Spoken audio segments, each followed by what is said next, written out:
You probably saw Alex Perez's report a few weeks ago, stating that the reason why Victor Von Doom has the same face as the Tony Stark from Universe 616 will not be explained in Avengers Doomsday.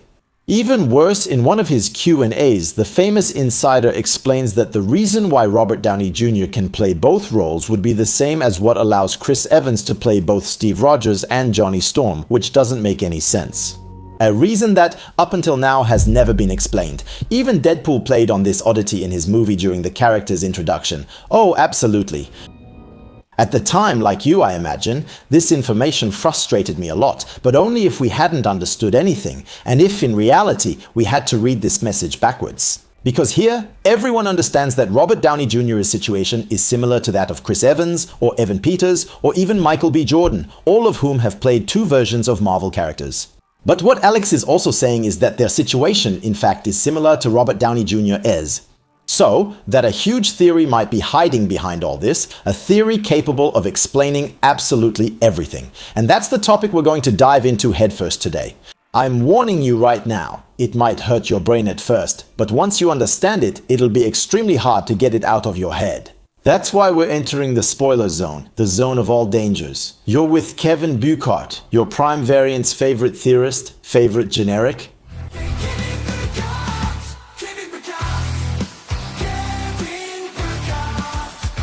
The reports of Alex Perez.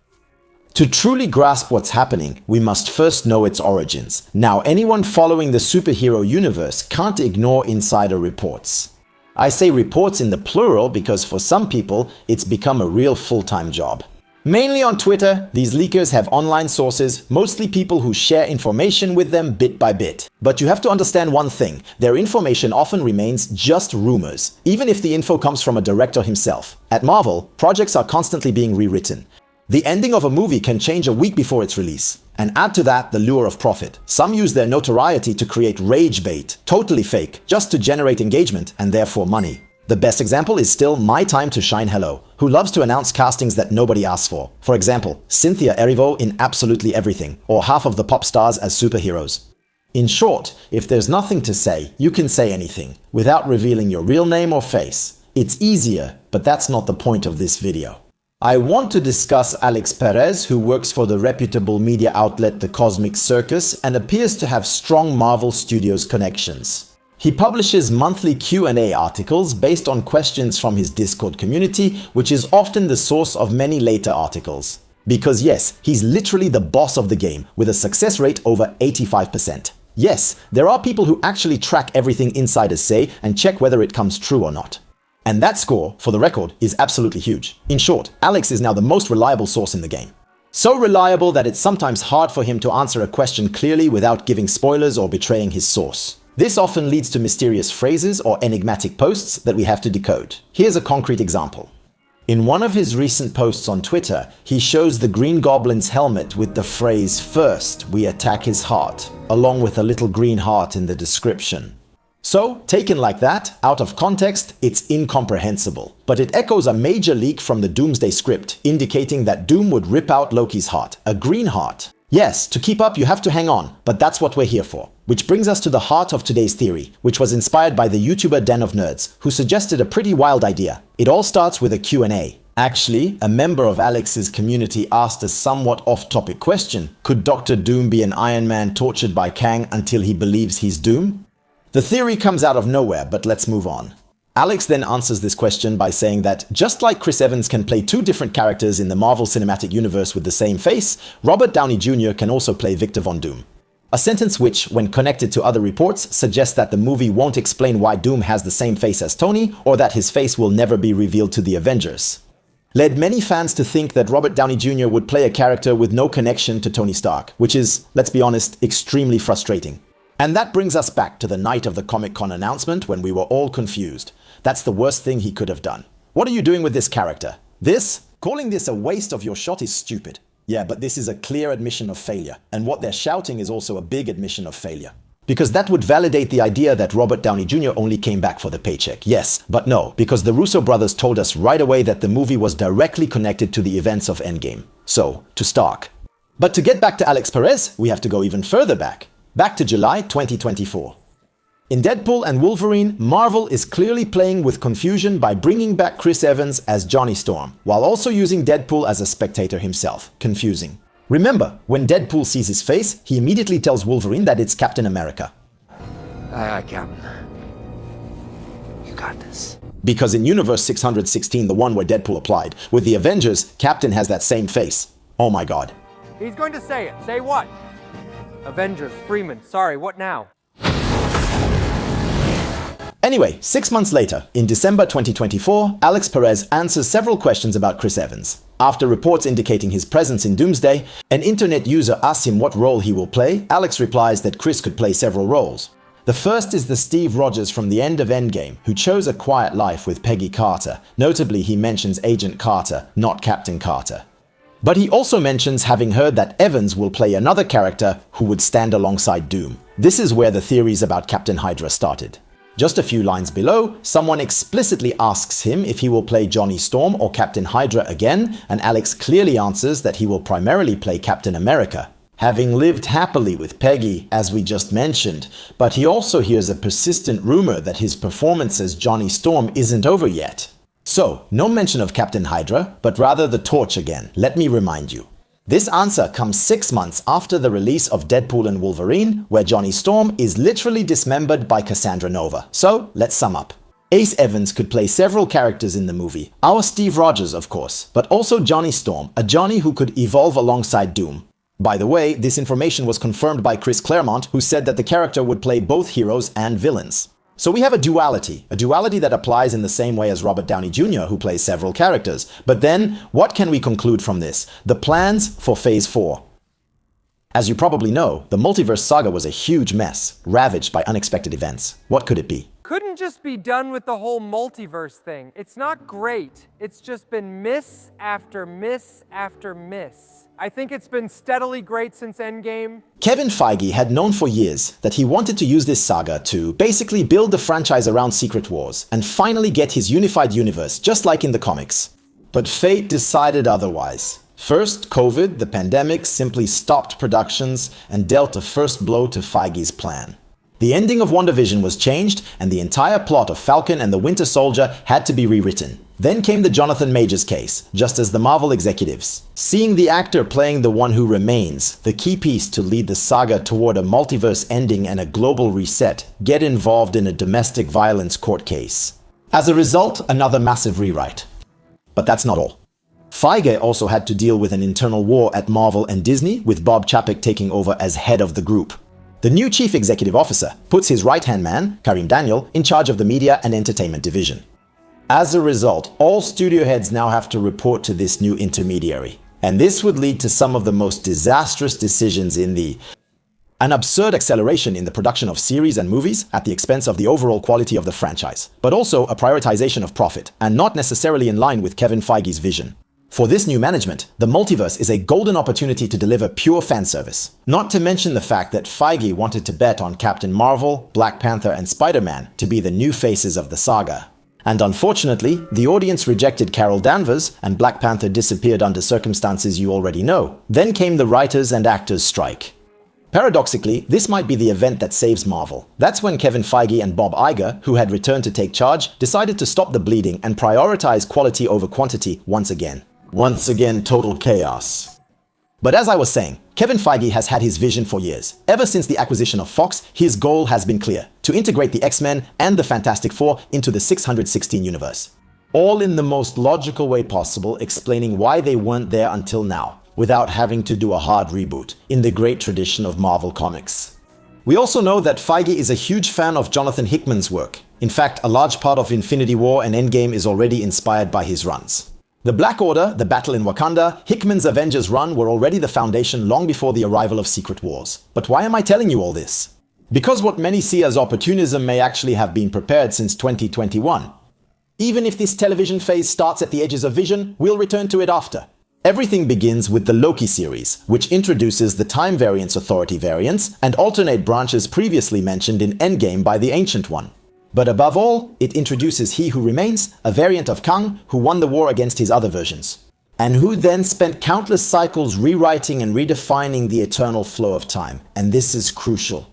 In the last episode of Season 1, He Who Remains explains very clearly that everything that has happened in the Marvel Cinematic Universe up to now was written and defined by him. You can't kill me because I already know what's gonna happen. I know everything and I've seen everything.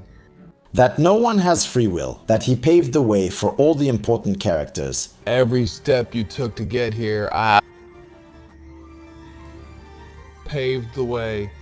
His plan is so precise that if even a single person makes a different decision, he and his entire branch are immediately eliminated by the organization that set it up, the Time Variance Authority. This isn't a theory, it's a fact. We also discover that everyone in this Time Variance Authority is a variant taken from their own universes and reconditioned. Agents with erased memories, you are all variants. Variants! Everyone who works at the Time Variance Authority, the Timekeepers didn't create you, they kidnapped you from the timeline and erased your memories. So, before anything else, you had a past? Maybe a family. Individuals who think they've always belonged to the Time Variance Authority, like the scene with Rabona Renslayer shows. Erase her memories. Are you sure?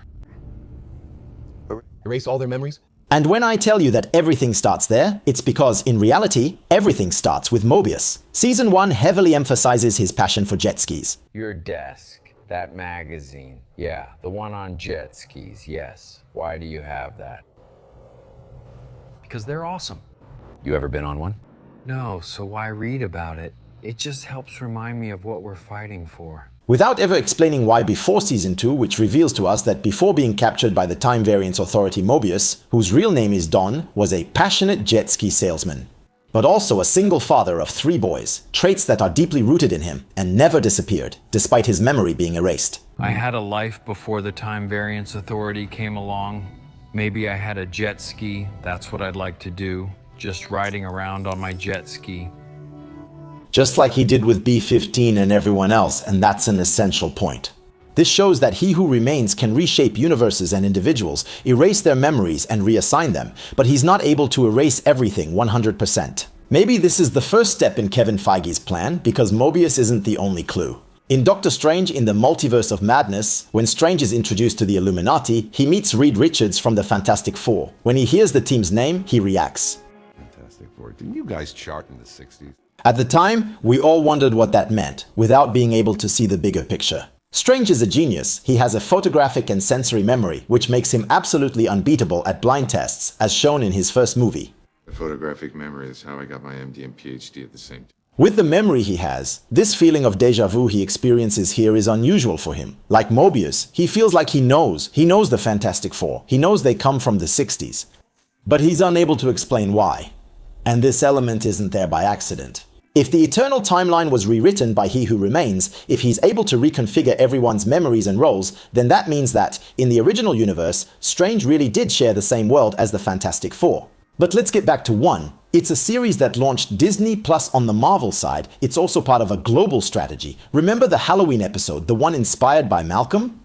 Wanda wears her comics-accurate costume, and notably, her brother is played by Evan Peters, who also played Quicksilver in the X-Men franchise. At the time, we all freaked out. For us, the multiverse had begun. Then, everything fell flat with the Ralph Bohner explanation. A witness manipulated by Agatha, Ralph Bohner. A joke that left fans pretty confused. But if we follow the logic developed here, Evan Peters could be Wanda's real brother in the nearby universe, the one who remains like Chris Evans or Robert Downey Jr. He would play 2 different characters with the same face, Quicksilver in one universe, and an insignificant Ralph Bohner in the 616. An individual placed in a situation where he would never become Quicksilver, but who, strangely in WandaVision, still has exactly the same powers. At the time, Alex Perez tweeted that there was something else behind the Ralph Bohner joke. Something that would come up later, but that he couldn't reveal yet. But since then, radio silence.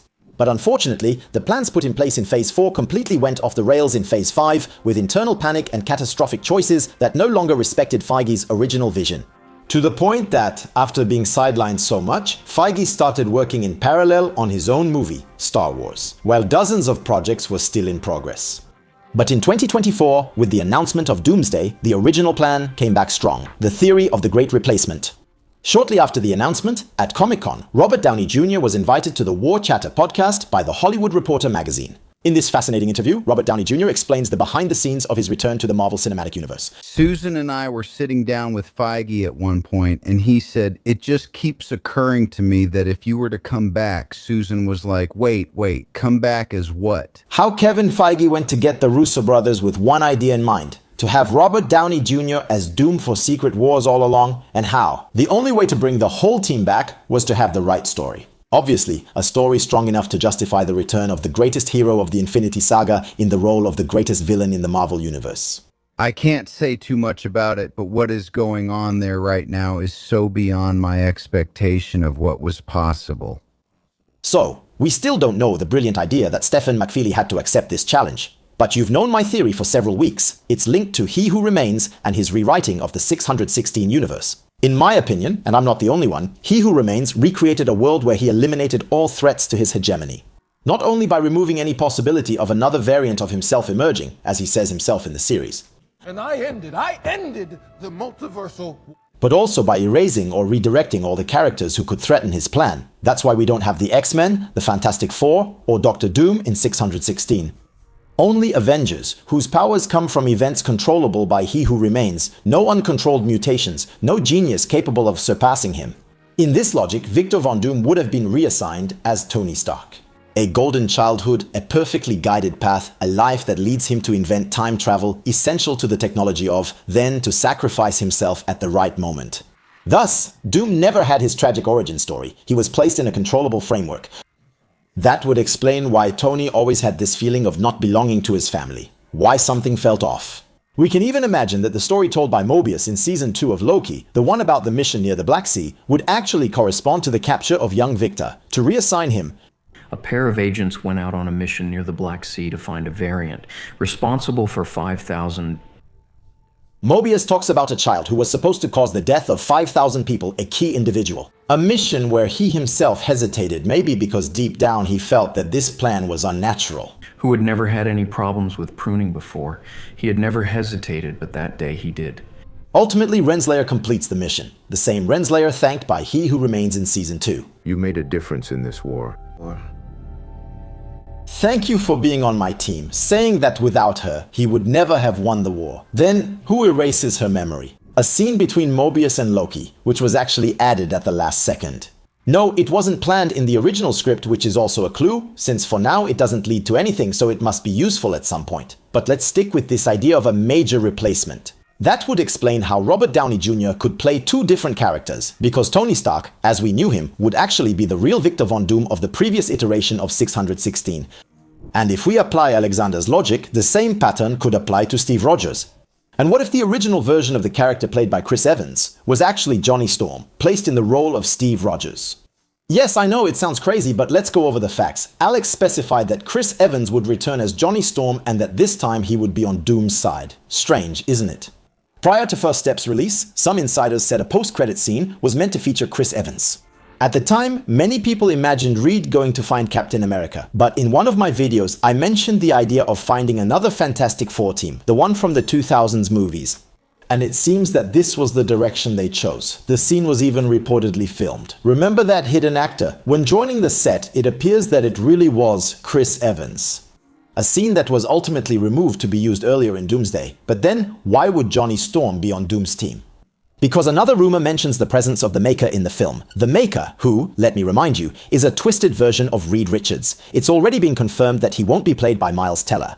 So he could be played by Iowan Grufford, the Mr. Fantastic from the movies with Chris Evans. This would create a sort of evil version of the Fantastic Four. Making the Torch an armed force for Doom, we could imagine that Doom goes to find the variants from the original 616 universe, revealing to them that they've been replaced in the eternal flow of time and that he's the only one capable of restoring their reality.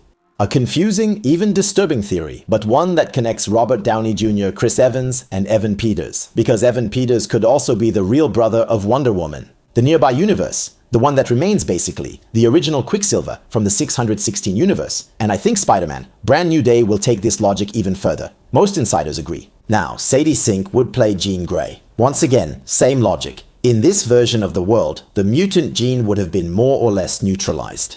Without Magneto or Shark Xavier to guide the mutants, those whose powers manifest have never been taken care of, so they have hidden themselves. Jean would then be pursued by Dr. Odyssey in Spider-Man, because she never officially became a recognized mutant. And I imagine we might find out in Doomsday, or even in Secret Wars, where Xavier really is. Maybe he's just a regular teacher, maybe even without powers, and probably never paralyzed either. But why? Is it heading in that direction? Because Kevin Feige has always said he wanted a Marvel Cinematic Universe that could last 100 years. So it's a metaphor, obviously. But to make a connected universe last that long, you have to be strategic. After Secret Wars, the Marvel Cinematic Universe will be almost 20 years old, already. Even if the next phase focuses on mutants or new cosmic threats, the Avengers remain the studio's strongest brand.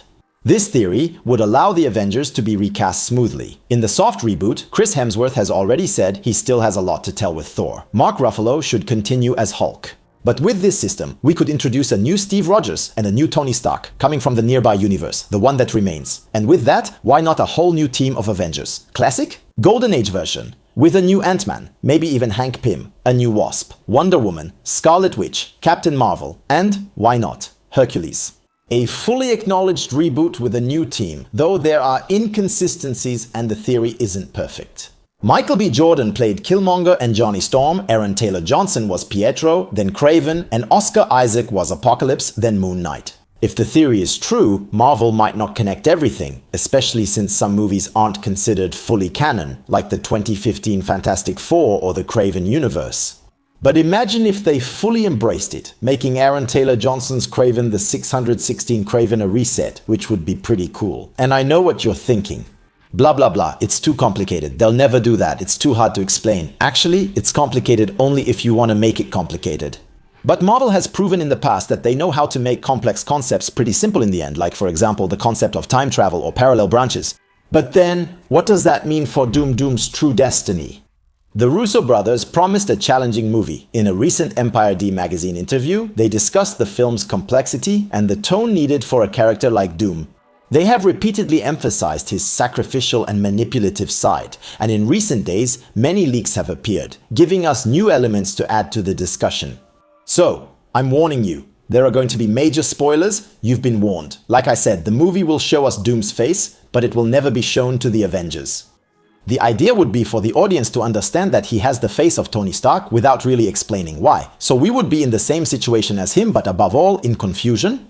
Let me remind you that Doom is a master manipulator, and just like Infinity War with Thanos, the movie will make him the true protagonist of his story. Which means we would be involved in his narrative lie. But recently the whole plot supposedly leaked.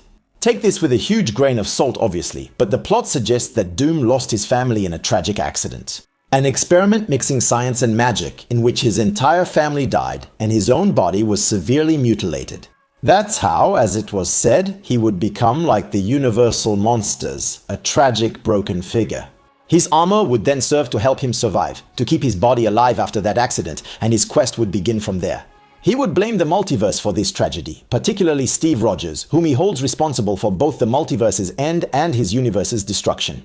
Arriving in the Fantastic Four universe, he finds the Richards Reed family living his ideal life, surrounded by versions of his wife and son. He convinces them they must sauver le multivers. Ensemble, ils partent. Then go in search of Steve. A Steve who, true to himself, would try to correct his mistakes and would accompany them, to convince. The Avengers from Earth 616 would also get involved once again, without ever seeing Doom's face. We, as viewers, would be complicit in the manipulation.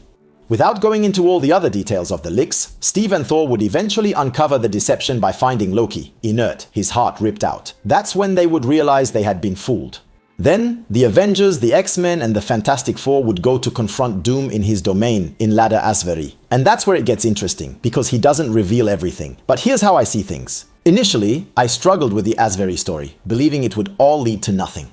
Then I remembered an interview with Pedro Pascal, where he hinted that it was strange to see all the Avengers in the Fantastic Four's living room. That's not just for 4 people. I'll share a big spoiler. They changed the carpet color. It's nice to have some sense of home. Not really an advantage, but just being on a set. So something does feel, when you look around a room and you're like, oh, and oh, you too. Okay, great. This suggests part of the movie will happen in their universe after meeting the Avengers. I think the final battle will be in Universe 828. A universe from which, let me remind you, Doom would not come. Because in first step we can see that the Asvari flag does not have Doom's mythical coat of arms. But with the stories of time travel and the multiverse, we can imagine that the heroes return to a totally dystopian universe 828. A world left defenseless, where Doom would have ruled since their departure. A world where he would have taken control with an army of loyal followers. A world where he would rule alongside Franklin, whom he would have eventually kidnapped by gaining his trust. And there lies the key. As I was saying, Doomsday won't explain why Doom has this face. Everything will be revealed in Secret Wars. I think Franklin here will replace Molecule Man and help Doom create Battleworld. We saw it in the concept art leaks. Doom rules over this world alongside Sue and Franklin, regaining the life he lost. But I think the reveal of the face will happen during a confrontation with a variant, Tony Stark, in the Secret Wars comics. In the final confrontation, it's Reed and Doom. Reed claims he could have done better than Doom to save the multiverse, and when Doom admits it in front of Molecule Man, who hears everything and is the source of his powers, Molecule Man finally transfers all the power to Reed.